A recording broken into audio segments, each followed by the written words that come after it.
mbokk yeeg xarit yi ñoo ngi leen di nuyu di ziar ñëpp nag di ziar képp ku nga xamante ne bi yaa ngi seetaan RTS 2 waaye tamit waa àddina yëpp parce que nag wax dëgg yàlla ñoo ngi ñuy suivre bu baax aussi si réseaux sociaux yi waaye tamit ci télévision yi mbokk yi ñoo ngi nuyu ñëpp encore une fois surtout nag ñi nga xamante ne bi ñoo ngi ci hôpitaux yi di leen ñaanal wér ak wérle ba dellu seen i kër waaye tamit ñi nekk ci prison Sénégal yi RTS 2 mi ngi leen di nuyu bu baax a baax di leen ñaanal jàmm ak salaam saa su ne dama koy wax jàmm ci la lépp xaj kon nag ñi ngi ñaanal waa Sénégal jàmm waaye nag ñaanal ñi nga xamante ne bi tamit ñoo ñu wër parce que nag boo amee jàmm te say voisin amulu jàmm ba du mën a yaatu di ko ñaanal àddina bi yëpp mbokk tey ñu ñëw ak yéen nag ci éducation et civisme tey ànd ci ak suñu xarit madame Awa Ndoye Diop tey nag la mu ñu indil mbokk yi mu am solo lool muy éducation environnementale dinañ ci waxtaan bu baax ba ca kaname ak invité bi nga xam ne daanaa ko présenté dans quelques instants mbokk yi suñu jógee ci loolu ñu jeexal émission bi saa su ne ak vue sur la toile waaye nag maa ngi koy wax sànq tey dañu am aussi invité comme tous les jours ñu duppee ko monsieur Baba Sène di chargé de com bu centre d'éducation et de formation environnementale mbokk yi madame Régie dellu si waat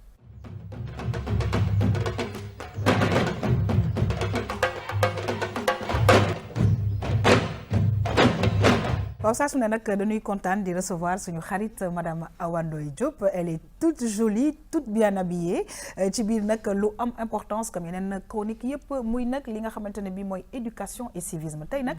madame Awa Ndoye Diop nga ñëw ak ñun ci vraiment éducation environnementale yaakaar naa ne loolu suñ ci sukkandikoo dana am lu bëri lu nga xamante ne bi danañ ko mën a saafara ñoo ngi lay nuyu di la dalal jàmm toujours un énorme plaisir de te recevoir. Merci beaucoup Yakham, c'est toujours un plaisir de partager le plateau ak yow. Di nuyu aussi en premier tonton Dig Moko Bal sunu invité bi parce que gan dañ koy dalal monsieur Baba Sène di nuyu Mage di mujjee sama partenaire sama tonton Lamine Ndiaye. Di nuyu aussi téléspectateurs yi ñuy seetaan yëpp. Tey toujours sur rubrique éducation et civisme. dañu indi éducation environnementale parce que bu ñuy wax éducation bu ñuy wax yar bu ñuy wax comportement environnement bi defe naa ni moom moo daf ci am solo torop te tollu noonu foo xamante ni moom la ñuy gën a laisser en rade moom moo tax ñu indi ko tey comme thème avec l'appui du CEP voilà très bien en tout cas ñu ngi lay gërëm di la sant mais dafa mel ne tey man ak yow ñoo xaw a matché couleur yi tuuti waaw dañ ko aligné tey kay moom dafa mel dañ trahir tonton alors justement dañ ko trahir ñoo ngi nuyu bu baax a baax tonton Lamine Ndiaye c'est toujours un plaisir di ko recevoir te nag la ma neex ca bés bi tonton daf ñu koy sañsel ba mu rafet en tout cas costume bi rafet na dalal jàmm mbokk yi monsieur Baba Sène maa ngi koy wax sànq di chargé de com bu centre d'éducation et de formation environnementale monsieur Sène ñoo ngi lay nuyu di la dalal jàmm bu baax a baax c'est un plaisir en tout cas ñu recevoir la fii ci émission Tam Tam. jërëjëf Yakham c'est un plaisir partagé ñu ngi leen di sant ci invitation bi ngeen ñu invité di nuyu mbokk téléspectateurs yëpp di ñu seetaan ndaxte li ñuy def dafa am benn borom xam-xam daf ne woon il ne suffit pas qu'un produit existe il faut qu'il soit connu te lii ñuy def nii dana tax ñu xam lan mooy éducation environnementale lan la wundu ak kana tax mu jóg. dëgg la mu am solo lool parce que la dernière fois ci environnement justement suñu xarit Marème Meng ñëwoon na ci problème yi nga xamante ne bi population ñi ngi koy jànkonteel fële ca Soumbédioune nga gis vraiment daal égout ya fa nekk et puis voilà mbalit yañ fay sànni ci wetu géej gi moom tamit ay gàllankoor yu mu indi ci wàll ñi nga xamante ne bi ñoo nekk ci géej gi jën yi huîtres yi et cetera ñëwoon nañ ci largement la dernière fois mbokk yi ñu ñëw ak yéen nag ci li nga xamante ne bi moom mooy éducation et civisme sànq ba tey ñoo ngi koy wax mu nekk lu am importance tey ñu ñëw ak yéen ci éducation environnementale mbokk ñu dem xool lan nañu ci madame Awa Ndoye Diop indil dellu mën cee waxtaan ci plateau bi.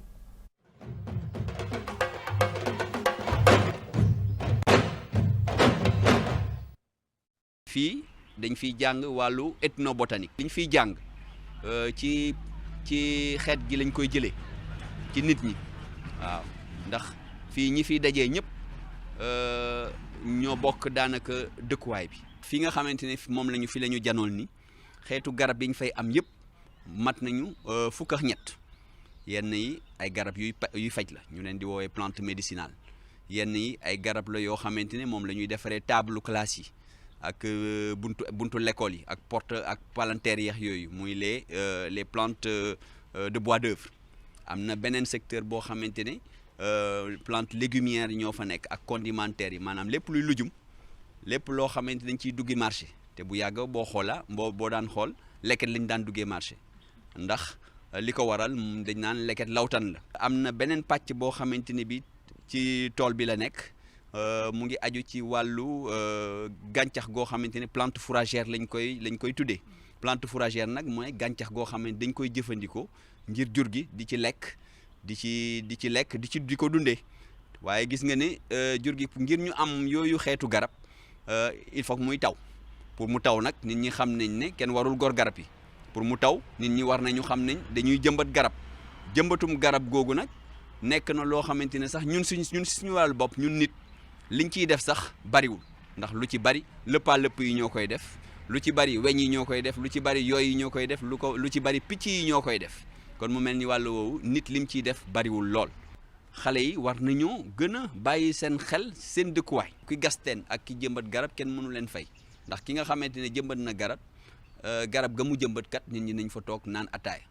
waaw ba nga xamante ne ki jëmbat garab ci buntu këram mën na toog ci buntu këram naan ataaya loolu 2e 3e ki nga xamante ne dafa def éducation environnementale moom mooy yëlif xam-xamam ëllëg ak tey ba nga xamante ne dina xam lim ciy jëf muy njëriñam di njëriñu réewam ak njëriñu àddina uteex ka nga xamante ne xamu ko parce que ka nga xamante ne xamu ko pour moom nu ko neex lay utiliser lay jëfandikoo ordinateur nu ko neex lay jël alors que yooyu ay environnement artificiel yooyu nag mooy solo bi nga xamante moo nekk ci njàngum éducation environnementale.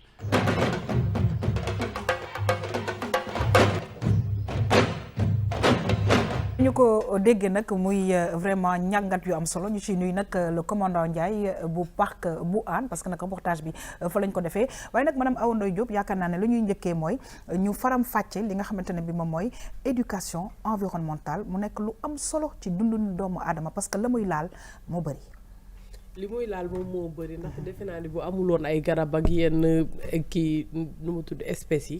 nit du mën a dund ci environnement am parce que pour que nga am air pur lu bëri day agir pour que nga mën a am santé lu bëri day agir je pense que du ma sax xuus bu baax parce que expert baa ngi fii toog moom dina mën a développer bu baax lan mooy éducation environnementale parce que ci biir CFE am na ñoom yu ñu ciy développer pour gën a mën a sensibiliser pour nit ñi mën a xam lan mooy seen wareef ci seen environnement. Monsieur Sène. waaw wax na dëgg. xam nga sànq wax nañ ko éducation mooy xamle rek. jàngale. te comme dañuy wax développement durable. développement durable finalité la. mais pour nga yegg ci dafa am ay processus la. te processus boo gis dafa am ay étapes. ñuy faral di wax ne ñun mag ñi peut-être dañuy dee ak suñu habitude. naan café sànni xolli banaana sànni wante ñu fexe ba xale yi nga xam ne ñoom ñu ngi ci école parce que ñun suñu cible primaire mooy public scolaire élèves yi ak jàngalekat yi parce que investissement à long terme la ci xale yi pour que ñoom ñu màgg ak comportement yu baax habitude yu baax parce que problème yi ñu am yëpp suñu environnement ay problème mu comportement la problème mu jikko rek la salteel ñun ñooy salteel boo naanee café sànni gobelet ba boo xoolee banaana nga sànni taal pëna fii voilà yooyu yëpp comportement rek la donc il faut que ñu agir ci comportement yooyu fexe ba xale yi màgg ak ay éco-gestes comme ni ñun ñu koy tuddee ay éco-gestes. d'accord mais ci bi loolu naka lay demee. waaw ni muy demee mooy ci programme boobu. éducation nationale mooy suñ partenaire bu njëkk. principal parce que ci école yi la ñuy intervenir. ah ok. ci école yi la ñuy liggéey te dañu am ay bunt yu ñu duggee ci école yi. am nañ benn programme bu ñuy wax programme bois d'école. d'accord concept la. bu nga xam ne autour du concept. beaucoup d'activités d'éducation environnementale se sont déroulées. d'accord. tey bu ñëwee ne bois d'école certes danañ renforcer capacité jàngalekat yi. man leen peut-être ñu ngi doon seetaan léegi élément bi. waaw waa ji wax na ko brossé na ko tuuti. am ay principe de base yu nga xam ne war na koo xam parce que moom mooy desa xale yi ci classe bi. dëgg la.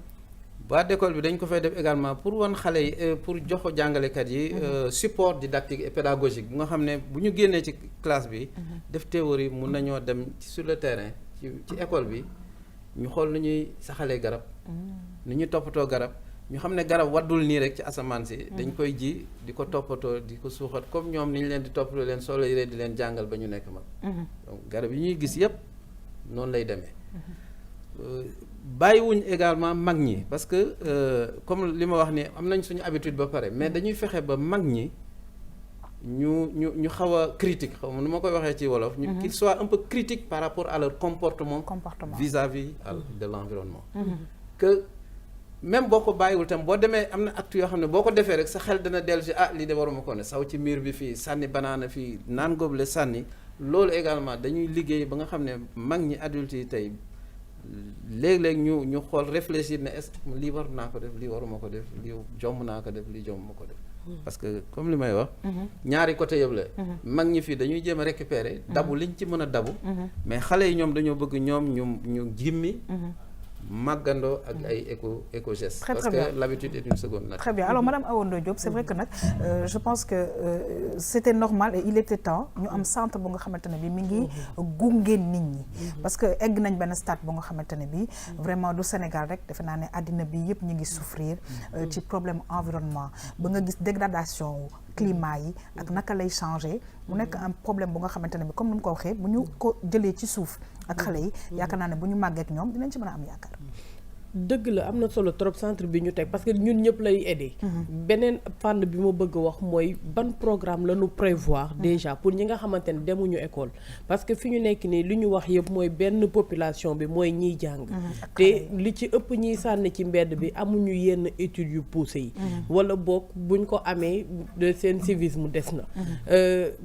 li ñuy wax pono yi en général mooy ñi nga xamante ne amuñu benn niveau d'étude bu élevé loolu ban programme nañ ci kii toujours dañuy wax naan du man rek bokkuma ci moom moo ko gën est-ce que dañu war a topp ñëpp parce que ñëpp a ngi koy def wala ñun dañu war a am suñu benn comportement et comportement boobu amoon na fi donc lan moo tax comportement bi war a disparaître léegi lan moo nekk à l'origine de tout ça peut-être dinañ ma wax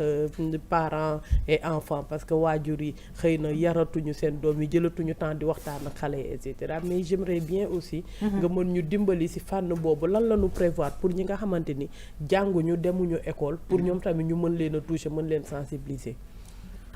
waaw xam nga Sénégal le problème bi ñu am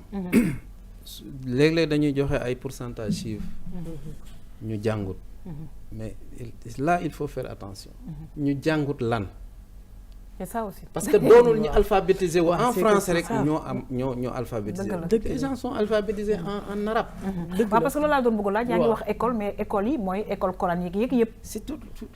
les établissements pratiquement aujourd'hui dans nos programmes il y a des EFA les écoles franco-arabes il y a des daara absolument qui sont impliqués dans ce programme là très bien donc comme li mu wax ni xale yi mooy suñ cible primaire maintenant am na cible secondaire yi mooy ñooñu nga doon wax nii parce que dafa am ay baat ay concepts yi nga xam ne yu bees la neexu la tekki ci suñu làkk ay ca ñu tekk ko ci léegi lañ ci doon wax doyen Lamine di wax pays bi muy environnement am na ñu koy waxee alam gi aussi alam waaw am na ñuy wax alam am li ñu wër man li ma koy tegee mooy li ñu wër li ñu bokk li ñu wër ñëpp bokk ko te amul frontière parce que acte bu ndaw bi ngay def fii Sénégal mën na am répercussion fële États-Unis parce que géej gi rek moo ñu séparé comportement éducation communication sociale boobu loolu la ñuy développer dañuy appuyer wu ci association yi parce que ñun suñu mission principale mooy impulser coordonner d'accord parce que tey boo xoolee ci Sénégal foo dem am na ay initiative am na ñuy jéem di def ay initiative yooyu ñun moom la ñuy ñoom la ñuy traquer renforcer ko di xool ñi koy def di leen accompagner pour ñu koy def parce que lépp ci base bi la ci quartier bi la ci école bi la mais soo gisee ñun ñu insister ci école bi dañuy xalaat ne boo ci quartier ngay jógee ci kër ngay jógee pour dugg sa école très bien donc li ngay jëlee ci école bi boo génnee da nga ko yóbbu sa kër da nga ko yóbbu ci quartier bi très bien alors léegi naka ngeen organisé wu au sein de ce centre là comment est-ce que vous êtes organisé comment ça se passe non seulement à Dakar mais aussi dans les autres régions du Sénégal dans toutes les régions on intervient ci Sénégal yëpp waxoon naa la léegi ne suñ partenaire principal mooy éducation nationale su ngeen fàttali ko ay at ci ginnaaw amoon na fi benn programme bu ñuy wax PFIE programme formation information pour l'environnement nga xam ne pays yi bokk SILS yëpp ñoo ko bokkoon programme boobu am fukki at bi mu jeexee dañu waxoon ne pays yi nga xam ne bokkoon nañ ci programme boobu yëpp léegi dañuy créer ay structures yi nga xam ne ñooy jéem a pérenniser initiative yi programme bi doon jël donc programme boobu environnement la woon ak ministère de l'éducation loolu moo jur tey centre bi d'accord naka ngeen organiser woo léegi ni ñu organiser woo mooy ñun comme li ma wax éducation nationale mooy suñ partenaire principal parce que école la ñuy intervenir donc ñun bu ñu ñëwee ci dañuy jaar ci inspecteur d'académie mu boole ñoo inspecteur IEF des éducations yi nga xam ne ñoom ñooy superviser contrôler école yi école comme li ma doon wax ni entrée yi dañu am ay critères dañu wax ne par exemple ñun pour ñu école bi am bois d'école il faut que mu école bi ñu clôturer bu am ndox ak l'engagement ñun ni ñu koy déterminer mooy directeur école bi ñu bind ne ñun dafa bëggoon a bénéficier programme bois d'école xam nga kooku ñëwoon ne ko dama lay indil bois d'école parce que on a constaté ça du réussir mais ñi nga xam ne ñoom dañ ko demander ñëw soo leen accompagner en général ça marche parce que li ñuy def mooy renforcer seen capacité directeur bi ak jàngalekat yi fa nekk def ay séances d'animation am nañ benn activité bu ñuy wax les mercredis verts école bu ñu bind ne dañu bëggoon ñu entretenir leen ci benn thématique ñun ñu préparer suñu expo def ay film yu ñu am ak yooyu yëpp ñëw pour une journée présenter ko école bi ñëpp daje ñu laaj ñu expliquer leen ñu échanger ak ñoom alors tonton Lamine justement mi ngi ne engagement boobu la ñu soxla waaye je pense que comme ci télévision la ñu nekk ñun tamit ñu ngi appeler justement ces écoles là ñu dem seeti leen parce que je pense que comme que bu ñu ko waxee bu ñu engagé woo defe naa ne dinañ gën a mun def liggéey bi mais dañu soxla que vraiment toutes les écoles dugal ci seen loxo bu ko defee xale yooyu mën a màggee gimmi ak loolu éducation boobu ñaar ñoo fi nekk dañ ni un engagement patriotique pour un développement local rax ci dolli olof bi di ne réew du dox ndara du waa réew maa ko doxal kon bu ñu wékkoo ci ñaar yooyu ñu xam ni du ñu yem sax rekk ci école yi parce que am na OCB yi am na aussi des associations am na aussi les regroupements surtout de femmes qui sont très impliquées dans cet engagement là donc bu ñu leen di fàtte éducation bi éducation bu vaste la bu boole ñëpp la solo mbiru alam bi parce que kat def fi loo xam ne nii ëllëg dina indi jàngoro wala loo xam ne musiba lay indi ji wala béy ci sax bu dul sax yi ñuy sànneek ñoom seen nga def fa comme ni reportage bi wonee rek machine yeeg yooyu ñu jël sànni naan mbalit la teg ko fa bu demee ba maxe mbaa mun na jur leneen loo xam ne dina ëpp sax feebar ci boppam te loolu suuf sa lay njëkk yàq te suuf si dafa am solo suuf si ci environnement bi la dëkk moo ci sax donc lépp loo xam ne nii ñoo ngi koy def ci environnement bi dana fay ci suuf si. très bien en tout cas madame Awa Ndoye Diop vraiment ñu kontaan ci li nga xamante ne bi tey moom nga nu indil parce que nag dañ koy faral di wax de toutes les façons faaw ñu nag tàggat ci bu baax jigéen ñi. surtout bi moom nga fàtte. parce que par yenn saa yi dañuy jàpp ni que kii lakk wala kii sànni ku góor ki rek la concerné waaye tamit par yenn saa yi nga gis ci jigéen ñi ñu def yenn actes yoo xamante ne c'est extraordinairement terrible. parce que nga am sa mbalit déjà génnee ko si kii bi teg ko si mbedd bi. te wóor na la ni oto bi du jàll. déjà yow wóor na la ni yaa ngi lor ñi nga dëkkal. parce que xamuñu lan moo nekk si biir mbalit bi. waaw wala nga sa doom bëgg def ay besoin nga ni ko defal fii ñu dem comme da nga yàq comme da nga kii alors que ay kër la wër. te yooyu yëpp en général jigéen ñee koy def mais malheureusement góor ñi rek la ñuy accuser donc ku ci nekk da nga ci am part de responsabilité te ndey ju jubee borom jigéen bu jubee dafa mel ni société bi yëpp a jub donc éducation bi tamit ñëpp la concerné. ce serait bien que aussi CFE xool naka lay ku duggee ci groupement de famille di waxanteeg ñoom ci association féminine yi di waxanteeg ñoom ci club yi ci école yi tamit parce que dañ ciy gis ay club yoo xamante ni presque li ci ëpp jigéen ñee ko jiite ñu waxanteeg ñoom sensibilisation bi commencé depuis ab ndolli lay wax ci loolu mu wax noonu. waaw am na ci ñoo xam ne dañuy boyalee ci biti muy këriñ di matt ba saxaar si di naaw di gilli ji loolu aussi ñi am asthme yaa ngi leen di rey te xamoo ci dara dañ naan rek dëkkaale la dafa bëgg a boyal rek mu boyal te Lamine loolu li ci gën a graaw mooy habitude bi ñu gis léegi jigéen ñi di boyalee mooy plastique la ñuy jël sachet plastique taal ko def ci xam nga dafay jaaw a tàkk éponge pour mu boy non pour mu boyal te li muy wax nii parce que ci composant yi nga xam ne matières yi ñu defaree plastique daf ci am yu ñuy wax les polluants organiques persistants soo ko taalee mooy pneu yi on a fait def nañ fi ay spot yi brûlage pneu durant les grèves et autres spot ba léegi ça c'est disponible loolu di ci jollee boo ko noyyee maanaam day dugg ci sa yaram yi dugg ci sa deret ji loolu graaw na de laal yàq yi waaw donc dafa graaw thématique bugg leen wax rek ne sànq dama leen waxoon ne ñun suñu vocation réelle du dem sur le terrain pour exécuter mais c'est d'impulser c'est d'animer c'est d'encourager des initiatives et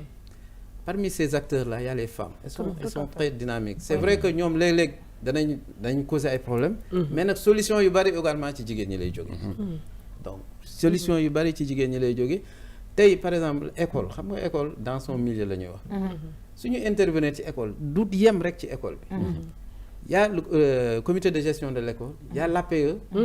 l'association des parents d'élèves parce que ñooñu ñooy gérer tey bois d'école bi bu vacancé ñooñu ñoo koy gérer maire yi ak yi parce que xale yi dem nañu vacances donc les activités bu ñu fay développer acteurs yooyu yëpp dañ ci bokk pour que comme li ma waxoon ñoom ñëpp bu ñu ñëw ci kër la ñu jógee ci quartier la ñu jógee ci dëkk la ñu jógee pour que bu ñu delloo mun a tasaare information bi alors on va terminer peut-être beneen élément bi mooy toucher un peu aussi xaw ma lan ngeen prévoir aussi à l'endroit des entreprises parce que entreprise yi aussi souvent dañuy wax qui intoxique comment il s'appelle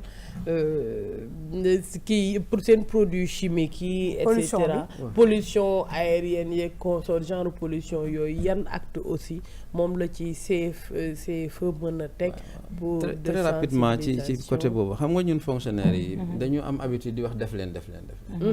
dañuy commencer ni dañu développer benn programme ak suñ benn partenaire LuxDev ñu ngi ciy accompagner les écogestes la promotion des écogestes au niveau de l'administration d'abord tey soo ñëwee suñ ministère lu mel ne le mix énergétique existe aujourd'hui suñu facture d'électricité baissé na de 50% parce qu'on a mis des panneaux pour avoir de l'électricité de l'électricité à partir du solaire plus l'électricité électrique d'accord parce que on fait du marketing social en matière de marketing social booy wax nit ki bul sànni lii ci mbedd mi mais da nga koy naan dugal ko fee ci mbalit mi dëgg la il faut que également les autorités suivent au niveau des cabinets des ministères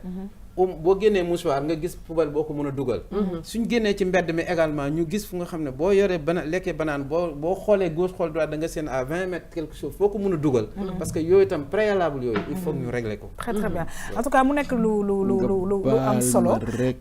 tuuti oui rapidement ci environnement bi rapidement noo leen def ak oto yi nga xam ne dañ leen di gaare ba ñu maxe am na ay nit sax yuy fanaan ci biir oto yi di lor dëkkandoo yi waaw xam nga léegi ñun problème bi ñu am mooy suñu turu ministère environnement daf cee bokk ce qui fait que lu xew ci environnement bi rek ñu mais le ministère de l'environnement ne gère pas les déchets tout à fait ne gère pas les déchets aujourd'hui xam nga déchets yi fi gis ngeen ko Valsena municipalité normalement ressortu municipalité la dans le cadre de la décentralisation d'accord ok donc UCG gis ngeen ko fii beneen ministère la nekk te moom mooy régler problème mbalit Dakar donc yooyu vraiment c'est des choses yi nga xam ne nous tout ce qu'on peut faire c'est par rapport à ces comportements là très bien peut-être c'est-à-dire que war a ko gaare fii voilà aider un peu la population à prendre conscience que ci environnement bi la ñu nekk que dañu war a respecter l'environnement et c'est juste pour le bien de nous-mêmes parce que ñun ñoo fi dëkk ñun ñooy lekk jën yi mala yi tamit ñi ngi ci suuf suuf te ñooñu tamit ñun daal doy nañu waar ñu fa nu ne ñoo fay yàq mais daal en tout cas ñi ngi def tout pour que nit yi jël conscience de tout ça parce que vraiment changement yi ñoo ngi koy wax boobu ba léegi bëri na et cetera et que cette éducation environnementale là je pense que dana war a mën a aider vraiment la population pour ñu am plus tard de très bons comportements en tout cas mbokk yi ñi ngi remercier bu baax a baax madame Awa Ndoye Diop ci li mu ñu indil éducation environnementale mu nekk lu am solo di ci remercier encore une fois monsieur Baba Sène di chargé de communication bu centre d'éducation et de formation environnementale ñu ngi lay gërëm di la sant mbokk yi di fàttali nag suñu invité monsieur Baba Sène chargé de com bu centre d'éducation et de formation environnementale ministère de l'environnement ñu ngi lay gërëm di la sant bu baax a baax maa ngi leen di gërëm man li ma bëggoon a jeexalee rek fii très rapidement mooy tey comme li ñu doon wax ci suñu programme bi ñun dañu ànd ak ministère éducation nationale 2008 mu amoon refonte du système éducatif ñu dugal ci l'éducation au développement durable tey ñu ngi waat ci beneen processus parce que contexte bi mooy évoluer processus bi également pour ñu ñoom dañuy ñu accompagner leen pour que formateur des formateurs centre d'éducation environnementale jël ko en charge pour gunge leen ci refonte système éducatif boobu dugalaat ci toute thématique environnementale yu bees yëpp. très bien dugal ko ci système éducatif nga xam ne xale yi dañu koy jàng. très bien incha allah yàlla na ko xale yi jàng bokkal ko ndax nag environnement bi maa ngi koy wax sànq ci la ñu dëkk ñu ngi gërëm di sant bu baax a baax mbokk yi Fatoumata Diarra tey la nga ñu wan a woyal am na solo en tout cas yàlla na